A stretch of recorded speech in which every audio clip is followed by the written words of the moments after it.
ऐसा होता है कि आपको अब अमर खान के नाम से पहचाना जाता है?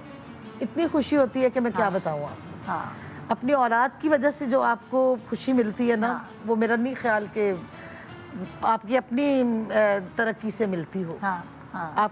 आप बताएं क्या ख्याल है? बिल्कुल आप सही कह रही हैं। ऐसा ही है कि माँ बाप का जो वो रिश्ता है ना, वो कभी भी ये नहीं सोचते कि अच्छा ये हमारे बच्चे के नाम से हमें पहचान रहे हैं। कोई ना जेलसी, ना हसद, ना कोई ऐसी चीज। यही तो एक रिश्ता है जिसमें कोई जेलसी, बिल्कुल कोई हसद नहीं है। उस दिन ये मुझे कहती, मुझे किसी बात पे टोक रही थी कि तुमने ये हेयर स्टाइल नहीं बनाना, ये तुम्हें सूट नहीं करता। तो मेरा मूड थोड़ा अपसेट हो गया क्योंकि मेरा मेकअप आर्टिस्ट, हेयर स्टाइलिस्ट सब काम करके चले गए थे। तो मेरा मूड ऑफ हो गया। तो मुझे कहती, तुम्हें पता है तुम्हारी सबसे बड़ी फैन ये हूँ, लेकिन मुझे ऐसा लगता है हर माँ बाप के लिए आई थिंक बच्चों का जो सबसे बड़ा फैन एक्चुअली सबसे पहले होता है वो उनके माँ बाप होते हैं। ये तो आई थिंक वो जो एक प्यार है ना, वो आपको दुनिया में और किसी से नहीं और कहीं से नहीं मिल सकता। अच्छा, आज हम ना, मैं अक्सर जब भी लोग आते हैं मैं उनसे उनकी स्ट्रगल के बारे में ज़रूर पूछती हूँ, क्योंकि देखिए सच्ची बात है, लोगों को ये पता होना चाहिए कि ये यहाँ तक पहुँचने के लिए कि लाइक इंटरव्यू लिया जाए और मिसालें दी जाएं, बड़ी मेहनत और मुशक्क़त से आप लोग पहुँचते। तो मैं अमर से पहले मैं आपकी स्ट्रगल से शुरू करूँ। ठीक है। कहाँ से कहानी शुरू हुई इस इंडस्ट्री में, कैसे? और मेरा ख्याल है जब पढ़ रही थी स्कूल के दौर से शुरू हो गया था ये सब। आपको शौक था एक्टिंग का? मुझे तो खैर बहुत शौक था। ये जो लोग कहते हैं ना, नहीं नहीं वो अचानक गए तो इस तरह हो गया, यूं हो गया, झूठ। मुझे बचपन से मैं तो निदा बहुत, अभी तो आजकल के बच्चे तो इतने फटकीले नहीं हैं। मैं तो बड़ी नचीली, बड़ी फटकीली, बड़ी जिसे कहते हैं ना मुंहफट, उस टाइप की थी ना मैं। वो टैलेंट थी। अच्छा। क्योंकि मैं थी एक गली मोहल्ले का टैलेंट। तो वो बड़ा अनझक होता है। उसको ये नहीं होता कि यूं यूं करके बच्चों को करना। खुद नहीं पता होता। हाँ जी जी। पर आपको कैसे स्कूल में कैसे पता चला? स्कूल में ऐसे कि अब देखिए उस दौर में भी ये जो फन फेयर नहीं होते, जो मीना बाजार जिसको हम बोलते हैं, वो हुआ करते थे। तो स्कूल के दौर से मेरे पे टिकट लगता था। अल्लाह की मेहरबानी। उस वहाँ पे भी हमारे से ना लोगों ने पैसे कमाए हैं। आप गौर करें जरा, हम कितने अच्छे लोग हो गए।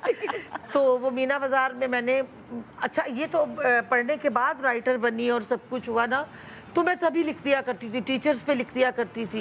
जब मिस्टेक आती है कर रही हैं। जी जी जी जी। और उन पे वो कवालियाँ लिखती। अभी तक तस्वीरें रखी भी अपनी संभाल संभाल के। तो मतलब कॉन्फिडेंट पे बहुत थी। अच्छा, ठीक है ना। ये नहीं पता होता था कि यहाँ लिपस्टिक लगी हुई है, यहाँ पे मेकअप नहीं किया, इन बातों की तमीज नहीं थी। यहाँ तक कि मैं जब टीवी पे आई हूँ ना, तो ये जो अपर लिप्स होते हैं ना, अब तो बच्चे जो आते हैं माशाल्लाह बाकायदा तैयार होके ग्रूम होके आते हैं। हमें नहीं, हमारी अम्मी तो डंडा पकड़ लेती थी। वो कहती थी पढ़ाई करो, पढ़ाई कैसे करोगी? तो अपर लिप्स समेत आप पीटीवी पहुंच गई? ऐसे ही पहुंच गई। वो दौर ऐसा था कसम से भाई। तो इतनी इतनी बड़ी मेरी मूछें थी, मैं सच कह रही हूँ। तो अच्छा, इसके बावजूद वहाँ पे जो मेकअप आर्टिस्ट हमारे हुआ करते थे ना, मेकअप भी वहाँ पे थे जो डार्क वाली होती थी ना, शेड्स, वो वाली बेस जो होती थी, स्टिक है, हल्की सी स्टिक लगा के ना पफिंग कर दें, चल कुड़िए मुंह पे मेकअप है, गर्दन पे मेकअप ही नहीं है, चलो भी चलो, चलो भी चलो। और वो दौर ऐसा था, लेकिन उस दौर में आपको सीखने का बहुत मौका मिलता है। ठीक है, रिहर्सल्स और सारी चीजें। भाई एक जुमला था, कैसे एंटर कैसे हुई वहाँ? तो ये होता था दरवाजे के बाहर कितने कितने दिनों तक लोग खड़े रहते थे कि मौका ही नहीं होता था। करोड़ बार तो मैं पीटीवी पे जाके, मेरा गेट लिस्ट में नाम नहीं होता था तो मैं वापस आ जाया करती थी। तो लेकिन शुरुआत जो थी वो अल्लाह ताला ने बहुत अच्छी करवा दी।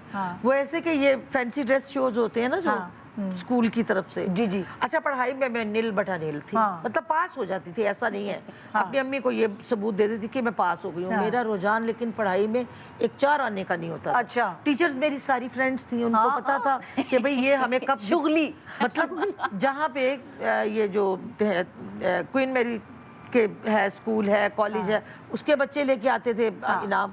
मैंने लाहौर की बेस्ट गर्ल का मुझे अवार्ड मिल गया। तो फैंसी ड्रेस कंपटीशन हुआ पीटीवी में, आप वैसे एंटर? पीटीवी नहीं, वहाँ पे आई हुई थी सरवत आपा, शायद आप तो फील्ड में भी नहीं आई होंगी। उनका नाम था सरवत अतीक। मैं क्यों नहीं, मुझे याद है। सरवत अतीक वहाँ पे बनी हुई थी जज। अच्छा। हाँ जी। तो उन्होंने जब मुझे देखा तो मतलब वो बहुत बड़े बड़े स्कूलों के बच्चे आए थे। हाँ। जैसे ये मेरी बेटी बहुत बड़े स्कूल में पढ़ी हुई है, माशाअल्लाह। मैं गवर्नमेंट के स्कूल में ऐसे हाँ। लल्लू पंजू स्कूल में पढ़ी हुई थी। हाँ। तो वो जी कहने लगे कि मेरा जो स्कूल था वो नंबर 1 पे आ गया। हाँ। वो जो मम्मी डैडी स्कूल थे, अंग्रेजियां बोलने वाले बच्चे थे, वो तो फड़ूस हो गए। हाँ। उन्होंने मुझे कहा तेरे अंदर बड़ा टैलेंट है, हाँ। तुम आओगी, काम करोगी।